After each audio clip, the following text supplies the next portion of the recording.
యడ్యూరప్పకి ఎలా అయితే కర్ణాటకలో ఫోక్సో కేసు పెట్టారో తర్వాత కోర్టు కొట్టేసింది తప్పుడు కేసు అన్నట్టు. ఇప్పుడు ఏమవుతుందో తెలియదు. బండి సంజయ్ కుమారుడి మీద పెట్టిన కేసు 2 ఏళ్ల నుంచి అతనికి పరిచయం ఉన్న కుటుంబం అయితే గనక అత్యాచారం అనేది అబద్ధం.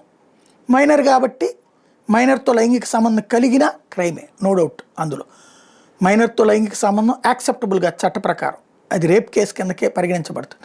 అలా కాకుండా వేధిస్తున్నారు అంటే ఇద్దరి మధ్యన కుటుంబం మధ్యన సంబంధం ఉందంటే ఆ ఫోటోలో ఏమన్నా బయట చూపెడితే కనుక వీడియో ఏదేదో వీళ్ళు 3 చోట్లకి గుళ్ళకి అది కూడా వెళ్ళారంటే కనుక అది కావాలని ట్రాప్ చేసినట్టే.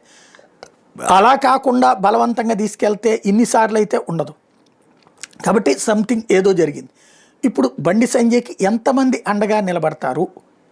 ఎందుకంటే అవతల వాళ్ళ మీదన అరాచకం చేస్తే ఖచ్చితంగా బండి సంజయ్ని వ్యతిరేకించాలి, ఎదిరించాలి, తప్పు పట్టాలి కూడా.